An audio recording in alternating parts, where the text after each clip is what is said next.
প্রায় এক মাসের উত্থান পতন ও নাটকীয় নানা লড়াইয়ের মধ্যে দিয়ে শেষ হলো ফিফা ক্লাব বিশ্বকাপ, যেখানে আন্ডারডগ হিসেবে খেলতে আসা চেলসি শেষ পর্যন্ত করেছে বাজিমাত। ফাইনালে ফেভারিট পিএসজিকে রীতিমতো উড়িয়ে দিয়েছে তারা। ৩-০ গোলের বড় জয়ে জিতে নেয় ক্লাব বিশ্বকাপের নতুন সংস্করণের ট্রফি। পাশাপাশি ইংলিশ ক্লাবটির ব্যাংক অ্যাকাউন্টে যোগ হয়েছে পুরস্কারের বিপুল অঙ্কের অর্থ। আয়ের দিক থেকে লিওনেল মেসির আর্জেন্টিনাকেও টেক্কা দিয়েছে চেলসি। ক্লাব বিশ্বকাপ থেকে চেলসি আয় করেছে ২০২২ কাতার বিশ্বকাপে শিরোপা জিতে আর্জেন্টিনার চেয়েও অনেক বেশি।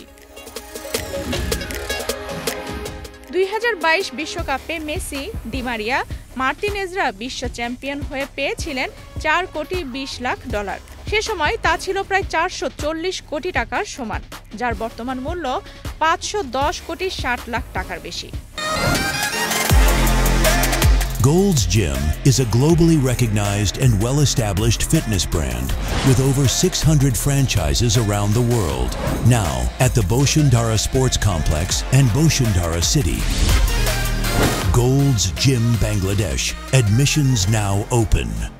অন্যদিকে ক্লাব বিশ্বকাপের জন্য ফিফা ঘোষিত অর্থ পুরস্কারের অঙ্ক ছিল $1 বিলিয়ন, যা বাংলাদেশি মুদ্রায় প্রায় ১২,০০০ কোটি টাকা, যেখান থেকে চ্যাম্পিয়ন চেলসি সব মিলিয়ে পেয়েছে $11 কোটি ৩০ লাখ।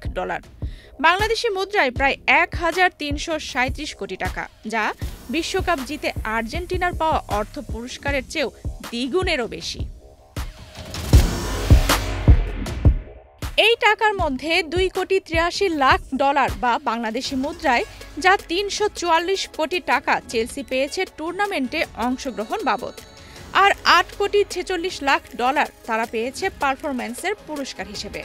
এর মধ্যে শুধু ফাইনাল জিতেই চেলসির অ্যাকাউন্টে ঢুকেছে প্রায় $4 কোটি বা ৪৮৬ কোটি ২৯ লাখ টাকা।